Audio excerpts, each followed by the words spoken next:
Hello there, everybody. Hello there, fellow Fleming Film Award fanatic. It's me, Robbie Fleming, and joining me today for this special event is Justin Doyle and Cody House, a fellow admin and moderators on the group. Hello, guys. Hey, hey. Howdy. Yeah. Howdy. Yes, so normally every year we do the Fleming Awards. We did a big one in December, but because there's been a lot of movies about, because there've been a lot of new movies come out, and I don't think I'll end up missing all these for next year. I thought it would be a good idea to talk about to do a new reboot of the awards, and today we are bringing you some new nominees. You guys excited? Woo! Let's do it. So Yes, excited. let's do it. All right, Justin, you can kick off this category because the director we are honouring for this award is your favourite female director. Would you like to announce the category and the nominees? All right, the category is the Penny Marshall Award for Best Film by a Female Director. And the nominees are Till, directed by Chinonye Chukwu; Whitney Houston, I Want to Dance with Somebody, directed by Kazi Lemons; and Women Talking, directed by Sarah Polley. The last winner was She Said, directed by Maria Schrader. Did you guys know Cassie Lemons is Clarice's friend in The Silence of the Lambs? Yes, she is. Hello, Yeah. Clarice. Hello, Clarice. Cool. So yeah, this is a good category. I mean, shining light on females is great, but not to say that they can't be nominated in the Best Director category in the future. No, Is that right? Definitely not. One of these films is nominated for Best Film, actually, but I'm not going to reveal which one. But out of the three, I enjoyed Women Talking the most. Yeah. I mean, the best overall movie I would say is Women Talking as well. Till is a fantastic movie driven by great performances, and Whitney Houston just has the one good performance. And I mean, Stanley Tucci's incredible. He can do no wrong. But yeah, the movie itself seems to have a little bit more problems the more you read about it. One of them being that she didn't really sing all the songs, so that's always upsetting to me when you're going to portray somebody. Definitely. Cody, have you seen any of these three? I have not. Till I could rent.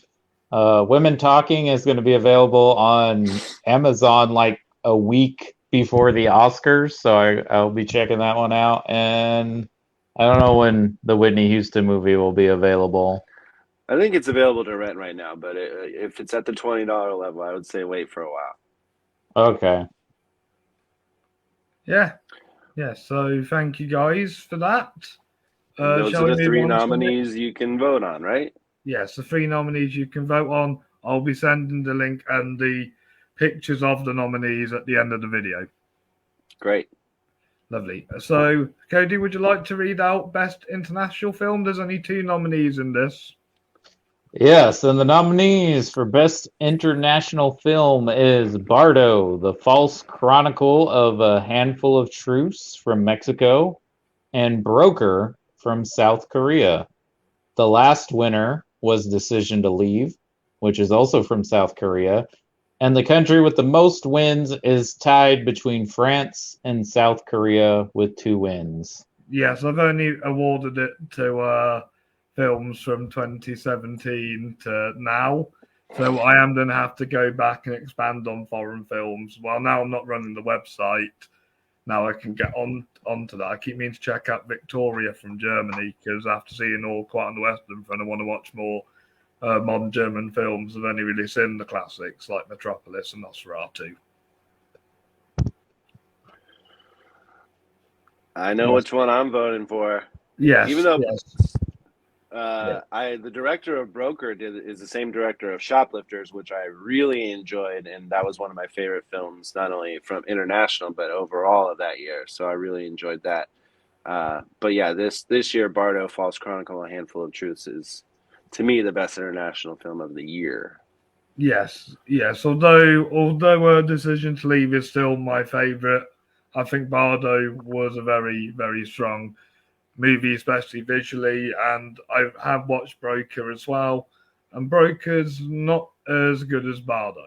So yeah, I would say Bardo is my favorite. Have you seen either of these two yet, Code? Have not. Sorry.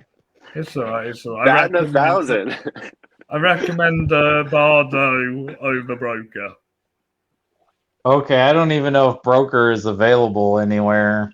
Like, it's probably like in a limited run right now. Here. Yeah. But yeah, All right. Bardo I think will be the winner. And I'm going to read out Best Documentary. It is available to rent on Prime for $6.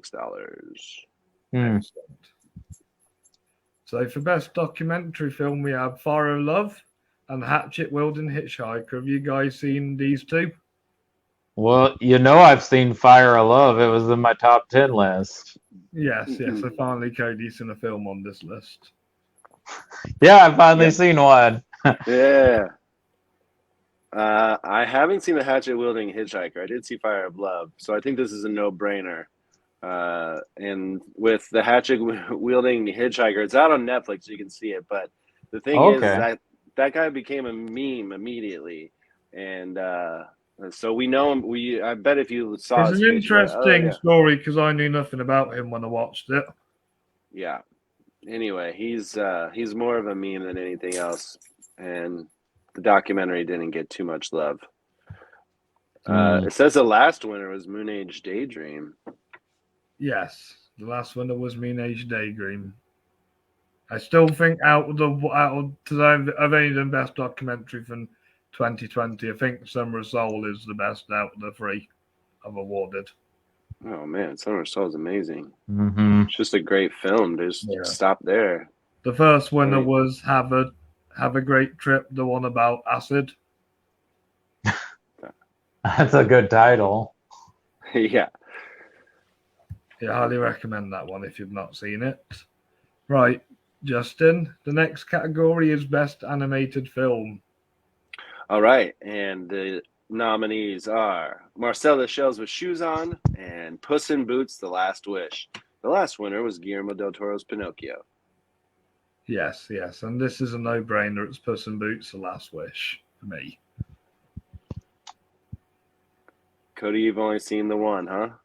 Yeah, I've only seen Marcel, so that would be my vote. Though I hear Puss in Boots is good, which I'll have to see because I am not a big Shrek fan, and I remember the first Puss in Boots being fine, but everyone says this one's amazing. Yeah, it is pretty good. I think the better movie itself is Marcel the Shell with Shoes On. But if we're talking animation, I think Puss in Boots takes it because Marcel is not. Yeah, not a lot of animated films came out in this period. Yeah, Marcel the Shell with Shoes On is just a beautiful film, very heartwarming, Mm-hmm. tugs at all the heartstrings. It'll, it's just so sweet. I mean, you can watch it with the whole fam, and you'll be smiling afterwards. Yes, or crying as well. Well, sure, yeah. Yes. This is the first time you've been able to vote on this award since 2021 because in 2022 I put a new rule it's going to be my favorite animated film of the year. So it's going to be nice to go back to letting the public decide animated film. Yes. Instead of keeping it all to yourself. Yes, well that's why I'm doing this as a little tester to see to see how we can pull this off and try and make the Fleming Awards more famous than the Oscars. For the people. More famous? Wow. What are we coming up on right now? 70 something, 90 something? What's the Oscar year? It's the 95th annual. Yeah, so 95th. So you want it to be more famous than 95 years of history. It's declined in them 95 years.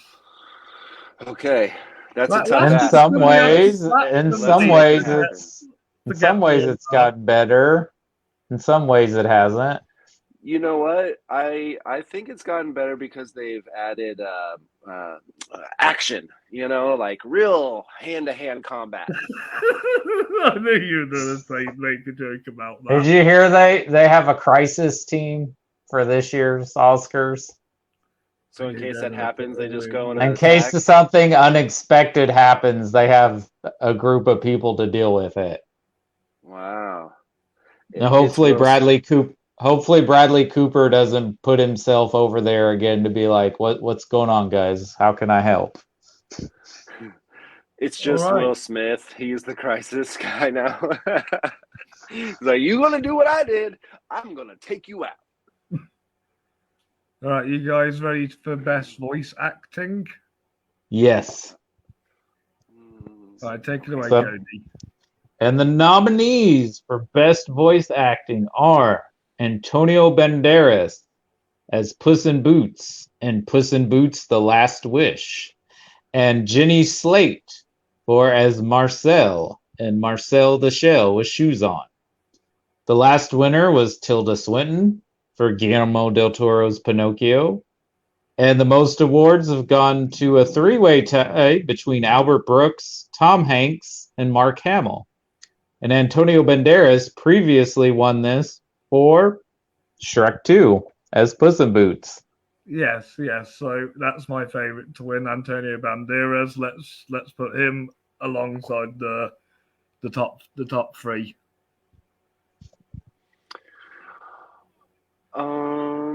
I mean, he's great, and it's actually there's some really good humor in that movie because of him. But I think it was a little bit tougher ask for Jenny Slate in this movie, so I'm giving it to her. I know she's voiced it before, but so has he, many times. So And also, she had to do this with her ex-husband after they've been divorced. So right. that's a challenge.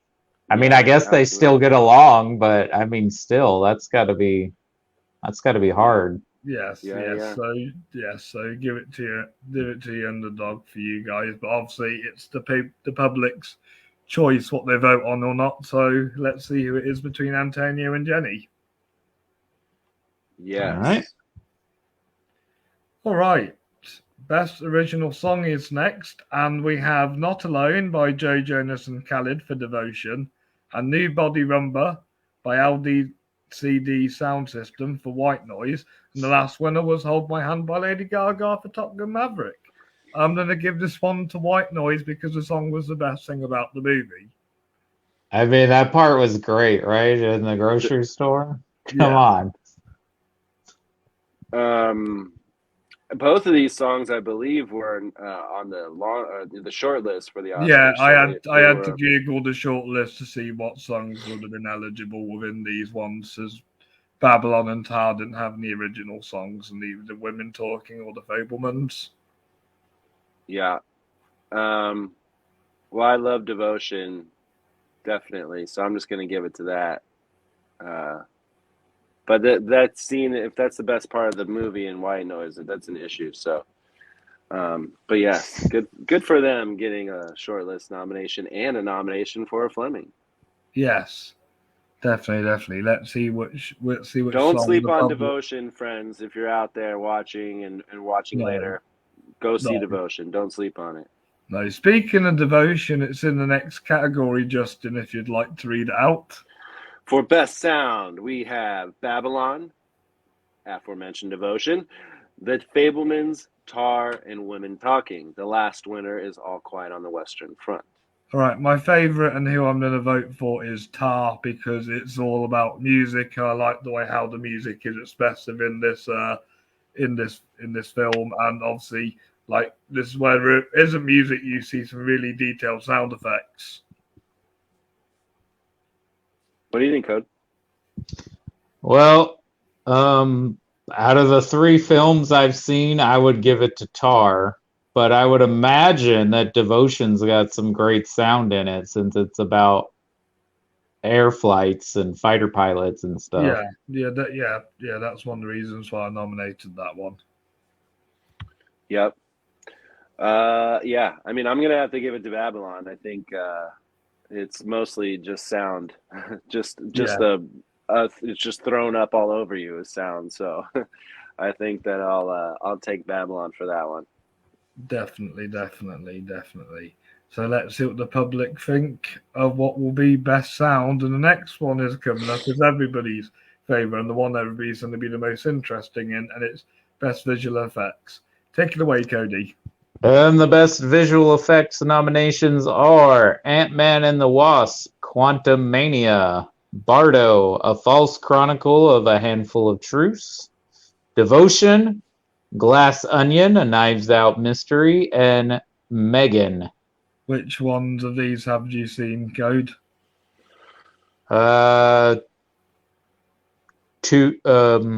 Nope, only one. Glass Onion. Yep, only one. I'm seeing Ant-Man tomorrow. Oh. Yes, that'd be my pick for visual effects. It's between that or Bardo, because Bardo was a bit more realistic and it was all about hallucinogenics and trips and stuff. I thought that was done really well, but I can see Ant-Man being the winner because even though people might be a bit divisive on the film, the visual effects are stunning.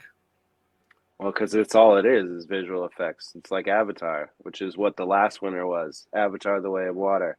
Yeah, But yeah, I'm going for Bardo on this one as well. Well, you know, I want to keep it in the 2022 era still. Jumping ahead a little bit with Meath Regan and Ant-Man, but I think Megan played at a festival in 2022 though before its wide release. Yeah. It's going to be counted as a 2023 film here. Yeah. No, and well, yeah, for everywhere. It's whether, I mean, all the movies will have like a festival. Wait, run. so V for Vendetta is actually a 2006 film? For us, yes. Does it premiere at a festival in December?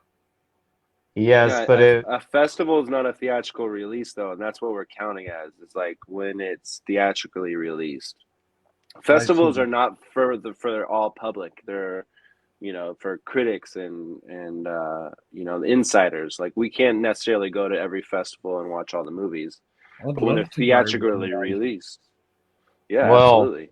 And a lot of times critics will table certain films to not put on their list even if they saw it early, if they know it's getting like a theatrical release in the next year.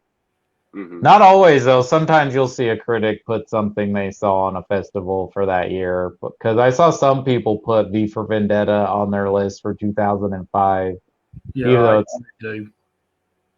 But this should have been released in November. Why didn't they release it in November? I know, it would have been perfect marketing.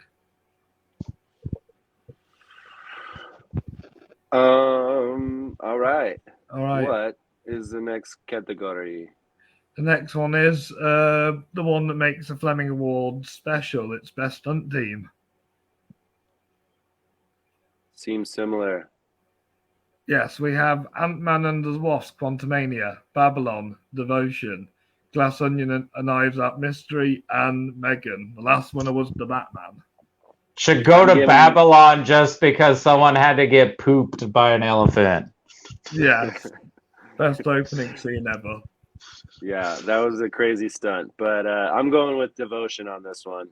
Devotion is the best. That makes more sense. I was just saying. I hope they got their due paycheck for that. You're about to say the best one with the action is the best one for action is Ant-Man and the Wasp Quantumania because there are a lot of hand-to-hand fights in it. Mm-hmm. Definitely. But I wouldn't be surprised if Megan has a chance. For her dance off? Because she kills people. Yeah, but doesn't she also do like a TikTok dance or something? I haven't seen the movie yet, but I've seen the trailers. You need to see the movie. She does.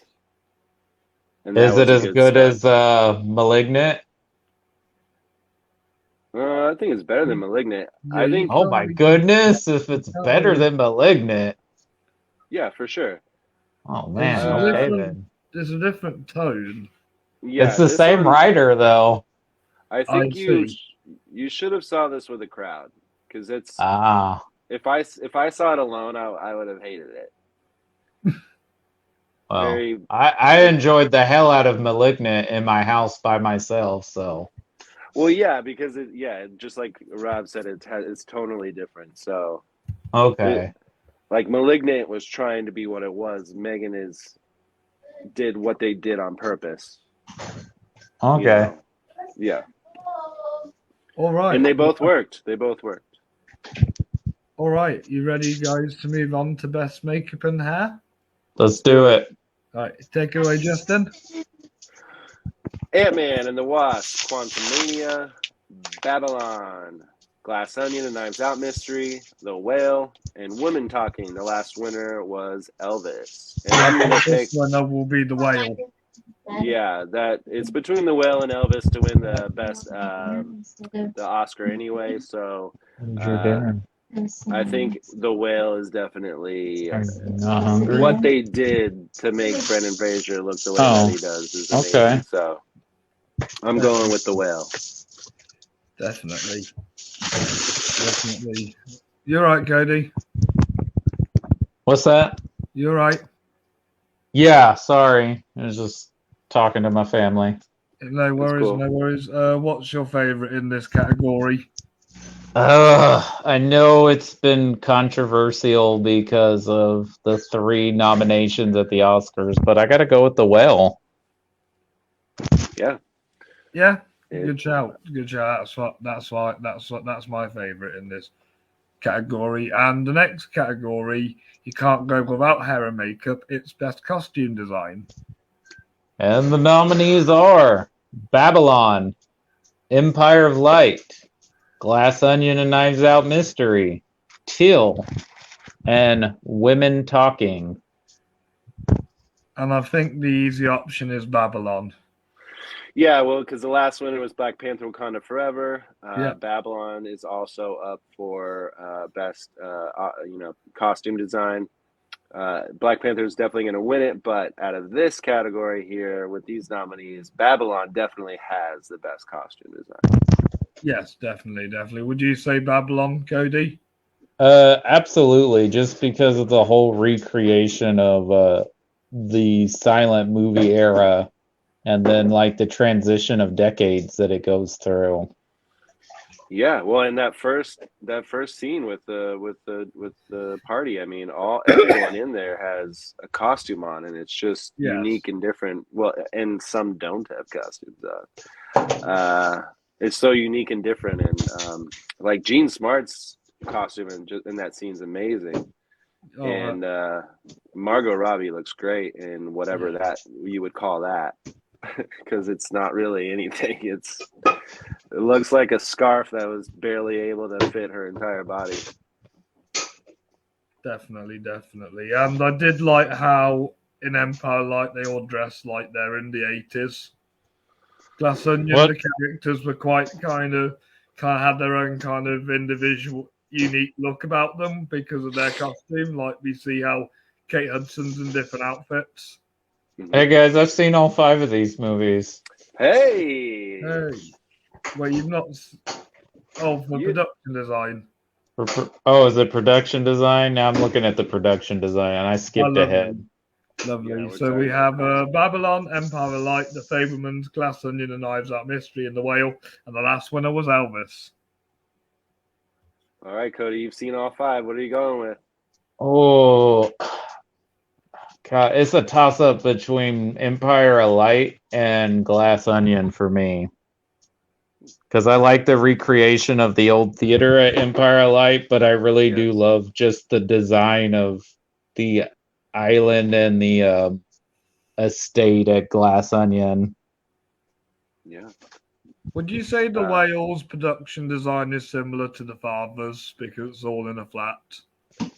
To the what? The Father. Oh, yeah. Yeah, it is very similar. Well, they're both based off plays, right? And with plays they typically are in a one place setting, so I think The Apartment and The Father was more interesting and more to the story than the one in The Whale. Well, So that yeah, was kind of because you're dealing with a guy with Alzheimer's, so we're with him and like trying to figure out where he is and like yeah. where he is in the apartment. Whereas the Whale, it's just here's his living room, here's his kitchen, here's his bathroom, and there's his All bedroom. disgusting. It's all gross. But the production, my favorite's Babylon because I Oh yeah. can't say I might have to watch this movie. Oh yeah. Babylon is definitely the winner and the favorite to win the Oscar as well. Definitely. Hollywood loves recreating Hollywood. That's what Yes, Elvis they does as do. well. But in terms of like singing, well, Elvis was in Hollywood, so it makes sense. Absolutely. Oh, All this right, next now one's a mouthful. best editing. Yes, take it away, Mr. Doyle. All right, we have Sarah Brochard and Michael Kahn for The Fablemans, Alejandro Iñárritu for Bardo, False Chronicle of a Handful of Truths, Lee Smith for Empire of Light, Monica Willie for Tar, Andrew Weisblum for The Whale. The last winner was Paul Rogers for Everything Everywhere All at Once, and Thelma Schoonmaker has the most wins with 6. Lee Smith and Michael Kahn have both won this award 3 times. Previously, Lee Smith won for The Dark Knight, Inception in 1917. Michael Kahn won for Raiders of the Lost Ark, Schindler's List, and Saving Private Ryan. Sarah Brochard, Iñárritu, Monica Willie, and Andrew Weisblum have all received their first editing nomination. Well, since Everything Everywhere All at Once is out, I'm going to have to go with Bardo here. False Chronicle of a Handful of Truths. Tar is a close second, though. Fair enough. For me, I'm going to give it to Empire of Light because Lee Smith's a good editor, and I really like how he displayed the movie. My cousin's husband is actually called Lee Smith, but they're not the same person. I'm gonna go with Tar just because how it's structured, like, and how it makes you think you're like watching a documentary. Literally. Yeah. Yeah. Literally. Very deserved. Yes. You picked the one, Justin, that's edited by its director. Do you think that's a good thing? I like it when they do that. They like to have, that means it's his story, right? So he wanted full control over everything that was going to be told and how it was going to be told. So he wrote the movie, directed it, edited it. So he wanted full control, and I'm glad he did because it's a weird, very interesting piece of cinema. It is a good piece. Unforgettable. Right, you ready for best score? Take it away, Code. And the nominees for best score are Hildur, how do you say her last name? Guanadotier for Women Talking, Justin Hurwitz for Babylon, Nathan Johnson, who is related to Rian Johnson, Glass Onion and Knives Out Mystery, Trent Reznor and Atticus Ross for Empire of Light, and Rob Simonson for The Whale. Last winner was Michael Giacchino for The Batman. John Williams has won the most awards with 8. Hilda won for The Joker. Justin won for La La Land. And Trent Reznor and Atticus Ross were both nominated to Mank in 2020, but lost to Ludwig Göransson for Tenet. And Nathan Johnson and Rob Simonson received their first nominations. It's Babylon for me.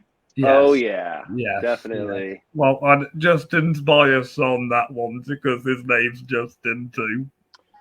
Well, that's not the reason why I picked it, but there is a similarity there in our first names. Yes. I bet you like Justin Timberlake as well. Well, I do, but that's because he's very talented. And when I was in high school, one of the most popular people there was. So. Absolutely, yeah. No, he's great. I just recently started liking Justin Bieber. But again, it's not because of his name. It's because I started to enjoy his music a little bit more, and I feel sorry for the guy with what he's going through right now. Yeah.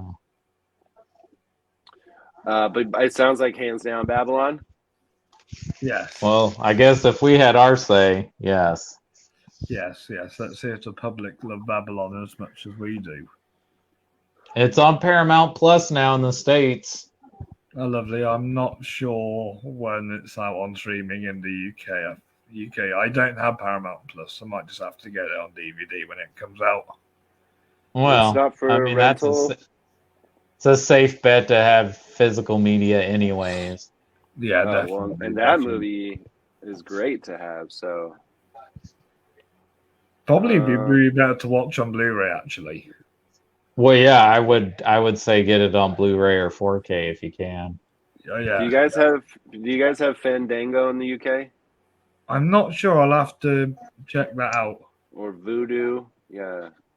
Oh, YouTube primetime subscription. You can buy it for $20. Nice. Right, are you guys ready for best cinematography? Let's do it.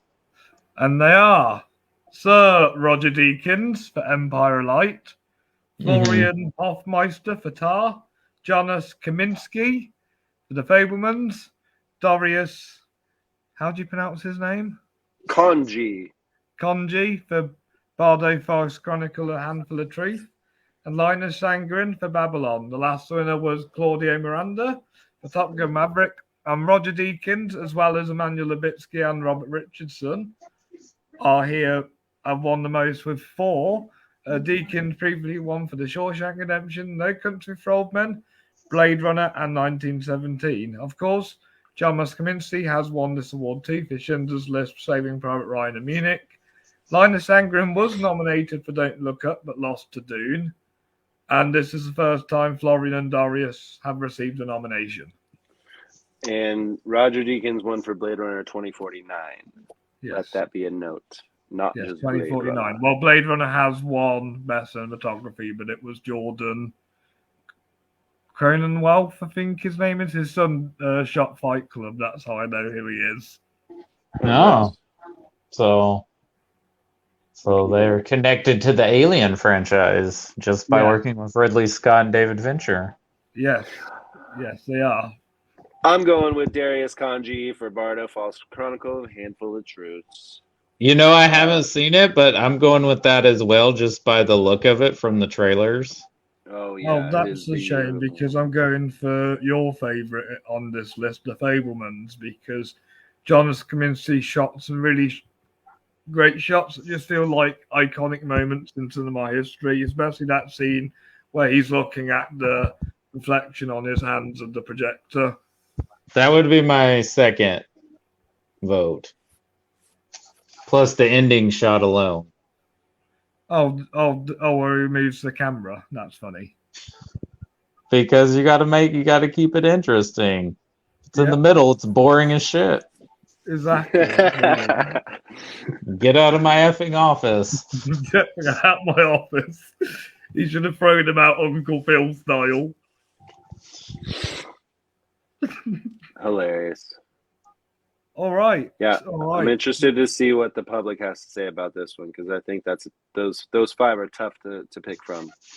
Definitely. I think this one's easier to pick from, especially what you all think, Justin. It's best adapted screenplay.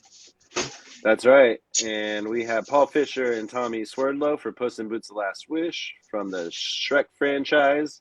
Samuel Hunter for The Whale, based on a play. Ryan Johnson, Glass Onion, a Knives Out mystery, sequel to Knives Out. Jeff Loveness, Ant-Man and the Wasp: Quantumania, based on the Marvel comics. And Sarah Polley for Woman Talking, based on a novel. The last winner was Edward Berger and his crew for All Quiet on the Western Front.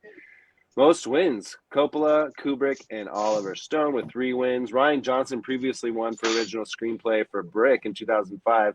Paul Fisher, Swerdlow, and Hunter, Jeff Loveness, and Sarah Polley all received their first screenplay nominations. Ant-Man and the Wasp: Quantumania could be the second MCU to win Best Adapted Screenplay. The first was Black Panther in 2018. And Puss in Boots: The Last Wish could become the third animated film to win Best Adapted Screenplay. Previously winning the award were Nausicaa of the Valley of the Wind in 1984 and Fantastic Mr. Fox in 2009. I'm Yeah. going with Women Talking because two of these films aren't technically adapted, and I think that rule is stupid. I am agreeing. It's just the best is that Women Talking. I believe the screenplay itself is the best. So Fair enough. I'm then actually going for The Whale because it felt like a play to me, and it felt like Samuel D. Hunter did a good job making his play and turn it into a screenplay. And I've read bits of the screenplay because it was available to read online, and it's a good screenplay from what I've written, from what I've read. nice. Yeah, People it's should good. do I mean, that. it is People good. should Google and look at screenplays on the internet more. Yeah, I follow a couple of Instagram ones that show the screenplay as it's being acted out up top. I think it's really cool. Well, I'm sure if Austin Butler wins his Oscar, we'll hear about him and his mama printing out the script of Pulp Fiction for him. So sweet. He'd be a good young Vincent Vega.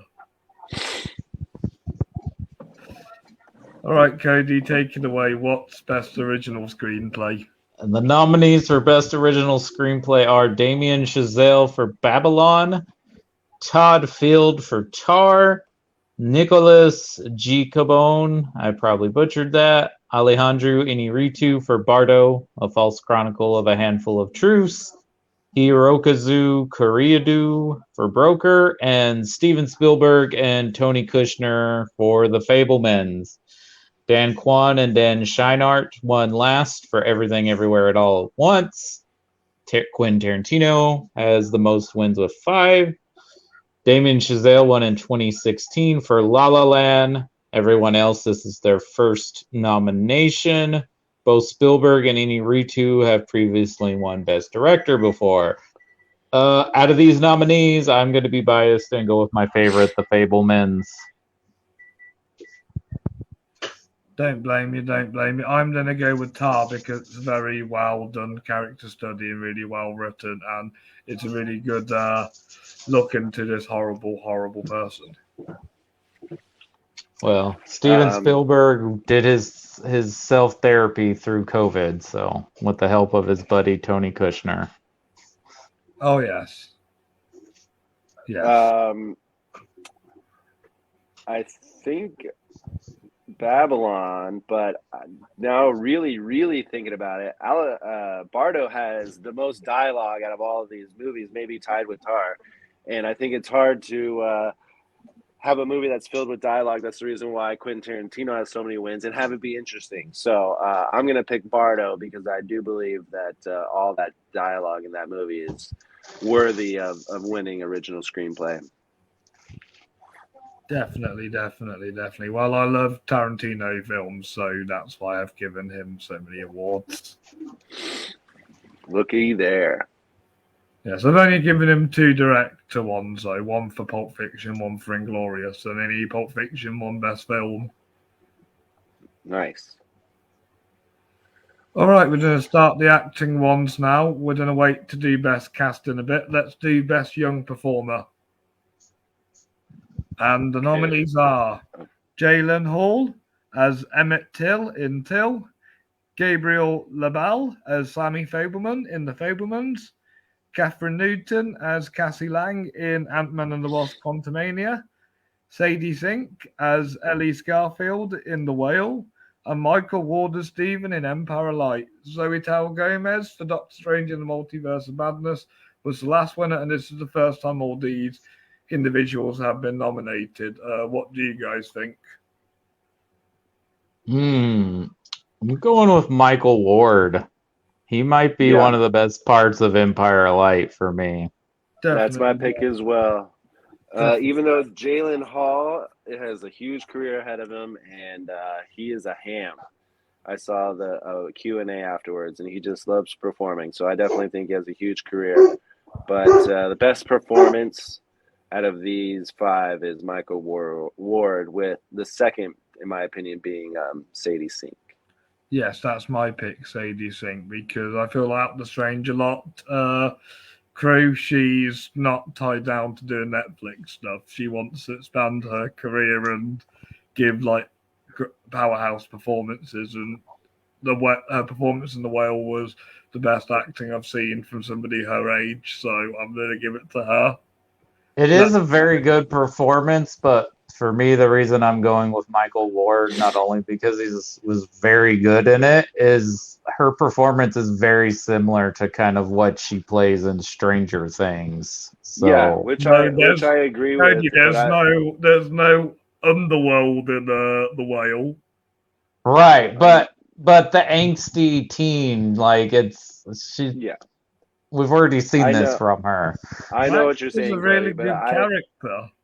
I think that she's able to, because of all the characters on that show, she's able to really hone. She now has it at her best, right? Like she already knows how to do it, and now she's perfected it, and that's why it's so powerful in this one. It's like Zendaya, she keep getting wins for Euphoria, and it's like, well, we've second, third season now or whatever. But it's like, hey, she's perfected it, so she deserves to be. I'm not discrediting her talent. I'm just saying that's why I'm choosing Michael Ward over her, because it's a performance I haven't seen before.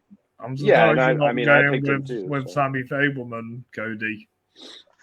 It's a great performance. He's having to play basically prototype Spielberg, but I think the Michael Ward performance is a bit stronger because Gabriel LaBelle's having to compete with bigger pros, whereas Michael Ward is kind of outshining some of the other actors in the movie he's acting with.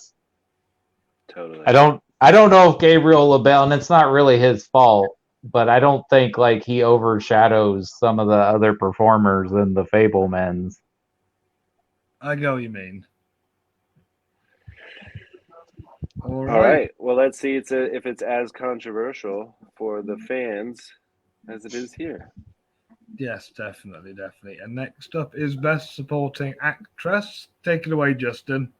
We have Jessie Buckley as Mara Shea in Women Talking, Hung Chow as Liz in The Whale, Janelle Monáe as Cassandra Andy Brand and Helen Brand in Glass Onion and Knives Out Mystery, Jean Smart as Eleanor St. John in Babylon, and Michelle Williams as Mitski Schildkraut Fableman in The Fablemans.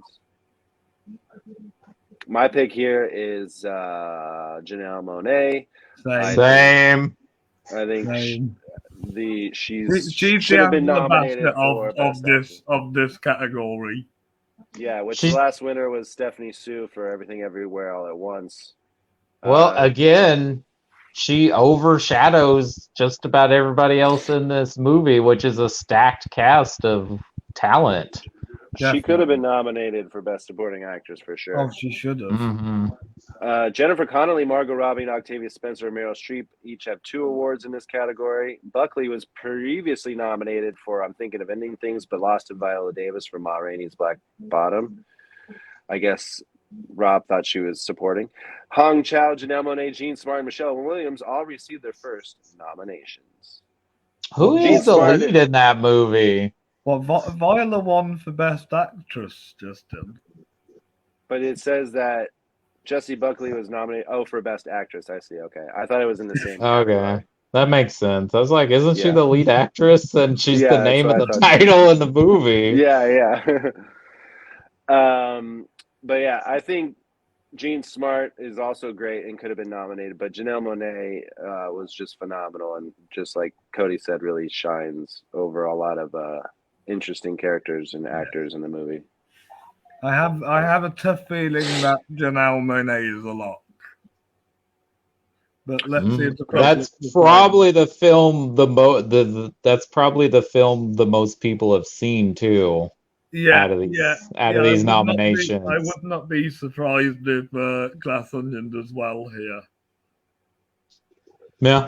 All right, Cody. These are 5 massive names for Best Supporting Actor. Would you like to read them out?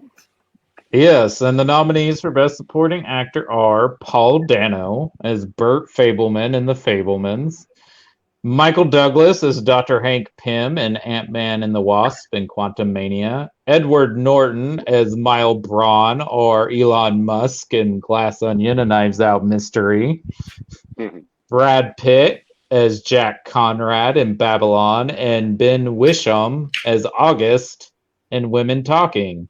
The previous winner was Ke Huy Quan for Everything Everywhere All at Once. Jack Nicholson has the most wins with 3. Brad Pitt previously won for 12 Monkeys and Once Upon a Time in Hollywood. He also won Best Actor for Fight Club, which also has Edward Norton, and Inglourious Basterds. Paul Dano, Michael Douglas, Edward Norton, and Ben Whishaw all received their first nominations. Michael Douglas is the second MCU actor to be nominated for this category after Tony Leung for Shang-Chi. If people have seen Women Talking, which I haven't seen yet, I hear a lot of people would say Ben Wisham, but based on the 4 films I've seen, I would give it to Brad Pitt. Yes, that's who I'm going for. I can't say no to Brad Pitt, and he was a charm in Babylon. Ben Whishaw, unfortunately, is the best acting performance in a movie called Women Talking that has a bunch of women in it. But I mean, the entire cast is amazing, but Ben Whishaw gave one of the best supporting actor performances last year, and I wish that he was up for it this year. But that's my pick for sure. Because Edward Norton and Michael Douglas are like big named and really good actors who I haven't like given a win or a nomination to yet. That's why I kind of gave them nominations. Well, Edward Norton, I can see. I don't know about Michael Douglas, but that's okay. Yeah, well, somebody else from Ant-Man is nominated for another film, so I didn't want to nominate them for Ant-Man and the Wasp. You didn't nominate him for Wall Street? I've not seen Wall Street. I gave it to Robin Williams for Good Morning. I love Robin Williams more than Michael Douglas. Robin Williams is there. Michael Douglas is somewhere. He's somewhere around here. Well, nothing against his performance as Hank Pym, but he's given better performances. Oh, definitely. I think my favorite I've seen him in is Falling Down. Oh yeah, that's a great performance. Really good. It's funny because his character in Falling Down's name is Bill Foster, and Ant-Man 2, Lawrence Fishburne, is called Bill Foster. Interesting. Okay. All right. What is the next category? The most divisive one, and it's Best Actress. Divisive, okay. Because we have some big named heavy hitters here. We have Naomi Ackie as Whitney Houston in Whitney Houston, I Want to Dance with Somebody. Kate Blanchett as Lydia Tarr in Tar. Olivia Colman as Hilary Smalls in Empire Light. Danielle Deadwyler as Mamie Till in Till. And Margot Robbie as Nellie Leroy in Babylon. Last winner was Michelle Yeoh for Everything Everywhere All at Once. And the most wins is Sissy Spacek, the legend herself, for 3 awards. Kate Blanchett has won this award before for Curious Case of Benjamin Button and has also won Best Supporting Actress for her role as Katharine Hepburn in The Aviator. Olivia Colman has also won Best Actress for Favourite. She did receive a Supporting Actress nomination but lost to a fellow nominee, Margot Robbie, for Suicide Squad. Margot Robbie has won Best Supporting Actress twice for Suicide Squad and Once Upon a Time in Hollywood, but has never won Best Actress before. And of course, Naomi and Danielle have their first nominations. I know who Justin's going for. The best performance of the year, Danielle Deadwyler as Mamie Till in Till. Yeah, she was the best thing about that movie, but the thing is, Justin, I've been impressed with both Aussie girls, and my favourite is a tie between Kate Blanchett and Margot Robbie because Kate Blanchett's getting all the success. It would be nice to see Margot Robbie win this. I wish I had seen Till, because I would probably go Danielle Deadwyler, but because I haven't seen Till, I can't really pick her, so I guess I'm going with Kate Blanchett for Tar. Well, Which is probably the winner here. Definitely. Yeah, she'll win the Oscar, it seems. Definitely. Yeah. She has to for that performance. If she doesn't, I'm going to cry.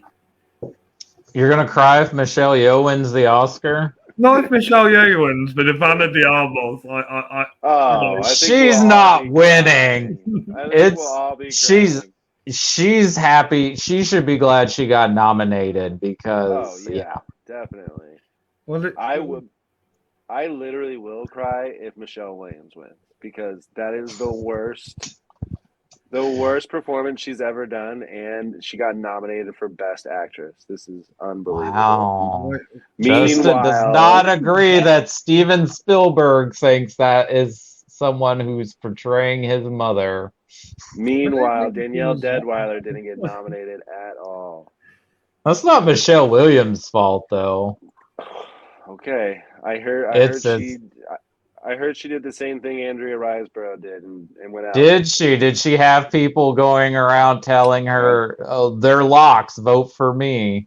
That's what I hear. Well, so what they do is like it's a 1 through 5, right? You get 5 choices or maybe 3, and like if your number 1 is like Ana de Armas and your number 2 is Danielle Deadwyler, well then they count up the 1 as being the highest, right? So she gets in and Danielle doesn't. So like it's kind of the way that works, but I didn't know Michelle Williams was part of that because I know there are people who were campaigning for Andrea Riseborough who like did that, and like they're under investigation now because you're not supposed to name names when you're voting. Yeah, and she's been cleared and everything. That's the reason why it's still going forward. So it's all good now, apparently. Well, it's just gross that 2 actors of color got not nominated because of that. Like, and it does seem weird because she had very famous people campaigning for her too. Like, you know. Yeah. That makes it a little icky, and I haven't even seen the movie. I'm sure it's a great performance, but it's a great performance. It is. To Leslie is a very good performance, but it doesn't. I mean, it's better than friggin' Michelle Williams, hands down. Do you think Margot Robbie is better than Michelle Williams? Oh yeah, hell yeah! She had so much more to do than Michelle did. But we don't. I could do this all day with this category. That's what Rob said to begin with. So, yeah. So I move on to the less divisive category, Best Actor. Take it away, Justin. Diego Calva as Manny Torres in Babylon. Brendan Fraser as Charlie in The Whale. Jonathan Majors as Jesse Brown in Devotion. Paul Rudd as Scott Lang, Ant-Man, and Ant-Man and the Wasp, Quantumania, and Song Kang-ho as Ha Sang-hyun in Broker. Austin Butler previously won for Elvis. The most wins is Robert De Niro with 5, and this is the first time all of these actors have been nominated. And I think Brendan Fraser is the clear winner with Jonathan Majors as a tiny close second. I would agree. Agreed, but we'll see what the people say. Yes. So if Paul Rudd wins this, I think this is a public fest. And it's only your fault because you nominated him. Well, I'm sorry if I liked the Sun a bit more, I might have nominated Hugh Jackman. Well, I think you also could have just went with 4. Yeah, you don't have to have 5. Yeah. I mean, you proved it earlier. Animation, international. So, yeah, you could have just went with 4. But we'll see what they say. 3. Yeah. Yeah. Well, maybe Song Kang-ho does give a good performance. I haven't seen the movie yet. Well, he's a great actor. Jonathan Majors. He won the Cannes Award. That's why I checked out Broker and nominated him because his performance was really good. Jonathan Majors definitely has one of the best performances out of these 5 for sure. He's also in Ant-Man and the Wasp, but it is a supporting role, whereas all the characters are supporting in Devotion. But Brendan really shines as Charlie in The Whale and deserves the Best Actor award in my opinion for the Oscars as well. I don't know, with Jonathan, it did feel like he was the central character in Devotion because there was a lot of scenes focused on him. Isn't he the main character? Isn't that who the movie's about? Is him? It's him and Glenn Powell. Yeah, Glenn Powell, yeah. But isn't Glenn They're- Powell like the supporting character? yeah, I'd They're say honest. so. I think, well, yeah, well, Glenn Powell's in more scenes. Really? Okay. Well, I haven't seen it. I'm just basing it off the trailers. Tom Hanks is in more scenes in Elvis, but Austin Butler's the lead in that. Oh, it is It's- called Will Smith's the Elvis. lead in Yeah. Independence Day, and he doesn't show up till halfway through the film. What Yeah, is it that? called Elvis. I said Will Smith is the main character in Independence Day. He doesn't show up halfway till the film. Well, I think that's more of an ensemble because it's Will Smith, Jeff Goldblum, and Bill Pullman. Yeah, and Yeah. Well, and you got Vivica A. Fox, Judd Hirsch, don't Whoever- forget Randy Quaid. Randy Quaid. Yes. All right, you ready for best cast? Speaking of Judd Hirsch, because he's in one of these.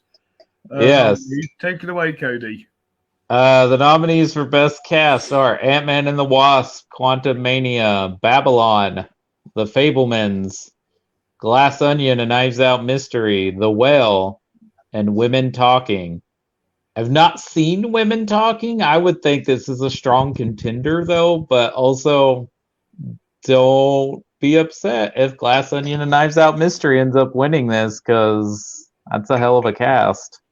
Yeah, because if Janelle Monáe wins Best Supporting Actor and that wins Best Cast, then that'll be fine. With Best Cast, I kind of like the winner of Best Cast to have like an acting like nomination with it to show there was like a significant cast member.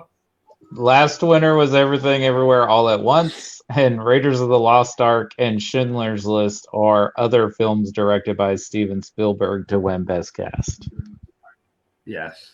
But yeah, my favourite's The Whale because all five of them like put on the best performances, and it's by a director who likes getting powerhouse performances out of any of his actors, and it shows with his filmography. But he will tell you how he feels about those actors after the awards campaign's over. So he might say Brendan might be bad. No, I doubt he's going to have anything bad to say about Brendan Fraser, but he had a lot to say about Mickey Rourke once that Oscar campaign was over. I bet he did. I'm picking Women Talking. Nice. Best cast. Well, Claire Foy There's more of them. She was brilliant. Oh yeah, she's brilliant. Ben's brilliant. Jesse's brilliant. Naomi's brilliant.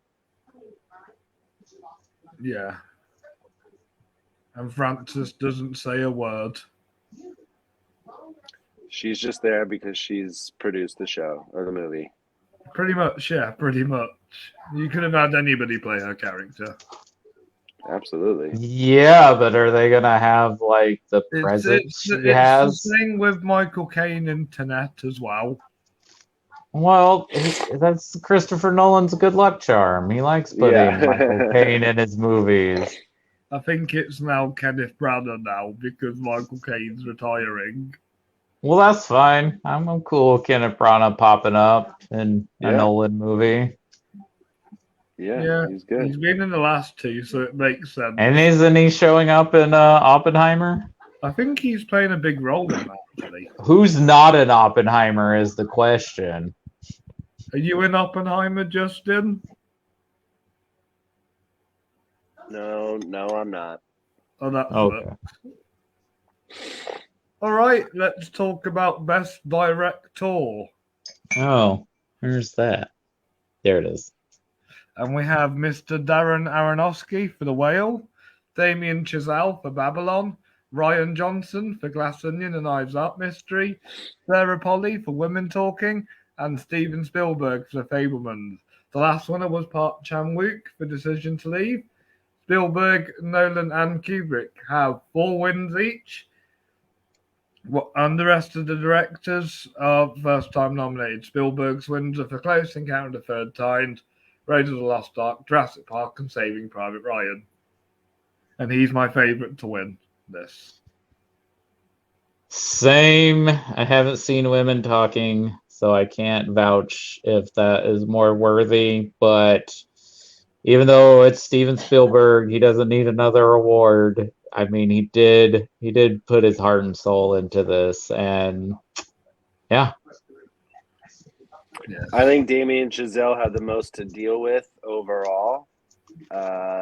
So I think his is the most impressive, but I think the best director of this lot is Sarah Polley for Women Talking. Yes.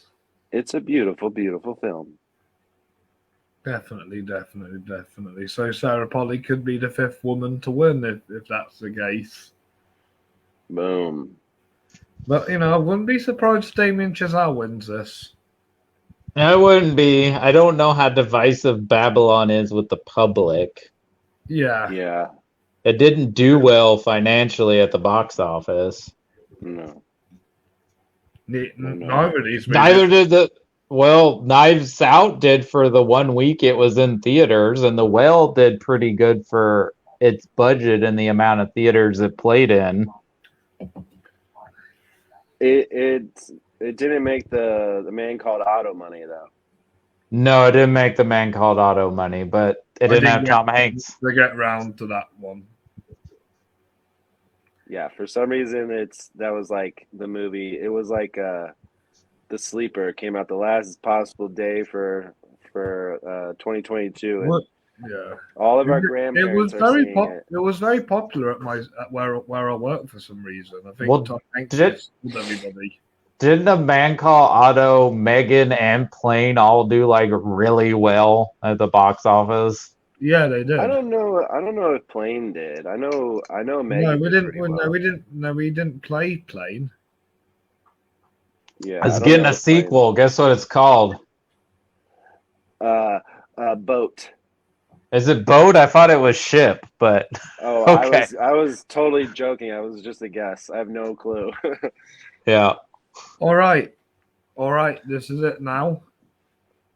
This is it. Last category. Best film. Justin, do you want to read these out? All right. For best film, we have Babylon, Bardo, False Chronicle of a Handful of Truths, The Fabelmans, Glass Onion, and Knives Out Mystery, Puss in Boots, The Last Wish, Tar, The Whale, and Women Talking. The last winner was Guillermo del Toro's Pinocchio. This is the first time the public can vote on best film. Raiders of the Lost Ark, Jurassic Park, Saving Private Ryan, and other films directed by Steven Spielberg to win best film. Are other films directed by Steven Spielberg to win best film? Yeah. So I told you how my rating system works, guys, for best film. So the public will have to vote the amount of stars they would give the film, or click I have not seen it if they've not seen it. And whichever one has the most 5 stars will win best film. Right. Okay. My pick is Babylon. Of course. Yes. Which films do you give 5-star ratings to out of these ones you've seen? Code. Oh, out of the ones I've seen, because there's 2 on here, or 3 I haven't seen, it'd be The Fabelmans. You could argue that Tar may be a more worthy film to win best film because of its subject matter, and we might be talking about Tar in years to come, but I just didn't emotionally connect to it the way I did The Fabelmans. And The Fabelmans is going to be talked about when you talk about Steven Spielberg. So yeah, for me, The Fabelmans. If you want, but judging by the amount of times I've rewatched it, I wouldn't be surprised if Glass Onion wins. I mean, of course, it's a crowd pleaser, and it's the one. Well, Puss in Boots is really popular too. Those are the 2 films on here that people have probably seen, for sure. Yeah. Definitely. But, yep, there you have it. Now it's up to you guys. It's all in your hands. Yes, I'm going to be posting the pictures of the nominees on the Facebook group, and I will be also uploading the voting sheet onto that and onto my Twitter and my Facebook page as well. I might post in some of the other groups, and I might put it in Cody's group, if that's okay with you, Cody. Yeah, absolutely. Awesome. I know you're fans of Video Store Rejects, probably like some of these movies. Before we go, I'm just going to read out which films got the most nominations. So Babylon has the most. Can anybody guess how many nominations that has? Well, I can see it here, so I don't think it counts. 15. So I'm just going to guess, 15. Women Talking of 12. The films had 11 nominations, were The Fabelmans, The Whale, and Glass Onion, and Knives Out Mystery. Ant-Man and Empire Light both got 8. Bardo and Tar both got 6. Devotion got 5. Puss in Boots and Till got 4. Broker got 3. Marcel and Megan got 2. And Far and Love, Hatchet, Wilden Hitchhiker, and White Noise all got 1. Most individual nominations. Alejandro Inarritu and Sarah Polly with 3. And Damien Chazelle, Ryan Johnson, Hiriko Korida, and Steven Spielberg all with 2. Nice. But I have a feeling that Polly and Inarritu are going to win at least one of their nominations. I hope Bardo wins for international. I have a feeling it will, because most people put probably some Bardo on Netflix. The best thing to do is just get really, really high and watch it. Well, if you want, I think you can be stone cold sober and watch it. You'll be disturbed no matter what. Yeah, but it's just one of them films I would consider a stoner film. Yeah, I know you said that. I don't get it, but because go check it out and find out for to. yourself. I guess I'd be scared if I was like out of my mind blitzed. I'd be running.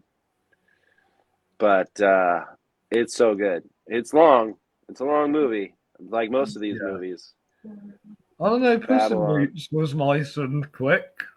Yeah, you know what? Actually, so was the women talking. It's a brisk hour and 40 minutes. Yeah, and so was The Whale. That was only an hour and 40. Not all movies have to be 3 hours long. No. Tar, get out of here. Yes, that's why Cody needs to see Killing Them Softly with Brad Pitt. That one's controversial. Not everybody likes that one. Is that one of the ones that got an F Cinema score? F Cinema? Killing Them Softly? Yeah, the public, I think, hated that movie. 74% rotten, 44% for the audience. So. Yeah, the audience score is 44%. Yeah. Yeah. Oh, well, it's up to the individual, and I like. Yeah, definitely up to the individual. Well, are you sure you're on about the right film, Killing Them Softly from 2012, not Killing Me Softly from 2002? Yeah, because it's the same director as the horrendous Ana de Armas Blonde. Yeah, and he also directed a beautiful shot Western film. Yeah, that movie's amazing. If anybody can say the entire name of it. The Assassination of Jesse James by the Coward Robert Ford. Is it? Okay, by the Coward, yeah. Some people are like, as told by the coward Robert Ford. Seriously, Cody, watch Killing Them Softly and have your own opinion.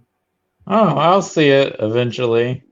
I mean, yes, Killing Them Softly, 2012, received an F Cinema score from the audience. So over here, that's what the audience rate the movie, and yeah. And that's also the big controversy with Ant-Man and Quantumania, because it got a B, and it's the fourth Marvel movie to get lower than an A-. And before Phase 4, the only Marvel movie to get a B was the first Thor. They preferred Over the second? They preferred. Yeah, right.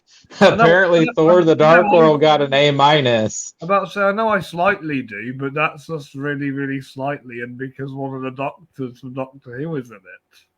Okay, can you tell me what his character's name was in that movie? Malekith? Well, Good for you, because I bet Christopher Eccleston doesn't even remember that was his name in that movie. Probably not. you know Rob has a great memory. I want to test him with memory stuff. And in fact, he seemed pretty annoyed at a Q&A I went with him, and a guy asked him about that in G.I. Joe. I don't know if Killing Them Softly is that great. I want to be praising it as much as Rob is over here, but definitely give it your own sort of take. If anything, Ray Liotta, James Gandolfini, Richard Jenkins, Ben Mendelsohn, Brad Pitt, like there you go. Yeah, that's all good actors. No women. Mm. It's just a man movie. Well, with what I've heard about Andrew Dominic, that might be a reason why. Good one. Wait, do you actually think he actually hates women or something? Well, I don't know if he hates women, but I've heard some things about him, or people, I guess, speculating about him. True. Okay. Maybe he just doesn't know how to write women. No, he needs to have a chat with Pedro Almodovar. There we go. Yes. Right. Anyway, it's been lovely to have you guys today. Anywho, all right. Well, Killing Them Softly has nothing to do with your award, so we'll move on from that. He hasn't won a Fleming Award, sadly, because I watched it years after the 2012 one. But I'm really excited. When's the final voting? Final voting is going to start now. Now it's after midnight. I'm going to post the nominees in the group along with the voting link, and we'll and then give it. And then once we got enough votes, we'll announce the winners. I might do a big live show with all the big guests, or I might just keep it to us three and a couple of maybe an extra friend. But how long do they have to vote? Or yes, how long is the voting? I'm gonna give it 2 weeks. Okay. Okay. Yeah, I'm gonna give it 2 weeks so everybody has a chance to vote. So you're gonna announce your winners before the Oscars? Yeah, like right before it seems, because March 12th is the Oscars. Mm-hmm. So. Yeah. Well, we'll see how we go. We'll see how we go. But the SAG Awards are this weekend on Sunday. Yes. You can check them out on YouTube, I guess. That's one of their partners. So, and that's where you can check me out. And the PGAs will be announced this weekend too. Yes, and you can also check out the Fleming Film Talk, where I'm normally with Cody and Justin, talking movies. Boom, boom. That's what we do. Yep. Yes. We're movie people. Yes, you can find Justin at Worth to View Movies on everything. There you go. You said it. And Cody, where can we find you? You can find me on my show's YouTube page, Video Store Rejects. We also have a Facebook page and a Twitter page. You can find me personally on Twitter at FilmNerd85. You can also find me there on Letterboxd if you want to see emotional turmoil of how I rate a film 3.5 or 4 stars. You can also see Cody on my channel because we did back-to-back movies with Empire of Light, the Oscar-nominated movie for Best Cinematography, and which also has Fleming Award nominations. Yes, it does.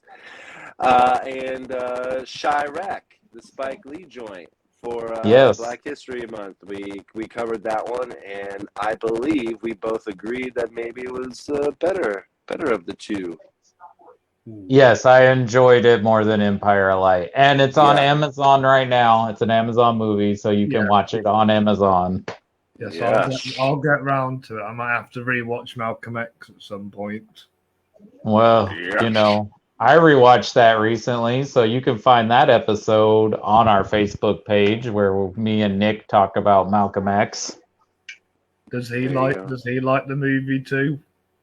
Oh, he says it's his favorite Spike Lee movie, and he said it might be Denzel's best performance. It is his best performance, as he's won the Fleming Award for it. Then it must be. Did you ever give Al Pacino a Fleming Award though? Yes. Okay. For Godfather for supporting actor, for best actor for Heat, and for Scarface. very nice. Okay. All right. I would have given it to him for supporting actor in Jack and Jill. Dunkachino. No, he'd get the Mushroom Award for that. Oh boy. Oh, Johnny. Al Pacino loves Shrek. Hooah! He sure does. He sure does. Right, right. It's a shame we don't have any watches at the moment, but if you are watching this later on, thank you all for watching. And You don't want to make do sure it, or are you just saying we don't have any? it comes up with 0 as the as a thing, so I think people must be going to bed because it's a bit late. Oh, sure. Yeah. That makes sense. Yeah. It's late over there in the UK. Yeah, I'm popping to bed after this. Okay. Cool. Well, We'll do it have a next good time. night. Yeah. Yes. Thank you, everybody, and get voting on the Flemings. Yep. Now You have the power. You have the power. Don't only go you. mad with it. Don't go mad with Do it. not go mad with the power. Right. Bye, guys. But as Justin said, it's on you, whoever wins, Robbie. Yes, it's on me, whoever wins. Let's hope it's not Paul Rudd. You put it into the universe. Never mind. They'll probably think it's a joke. Right. Bye, guys. Bye. Bye.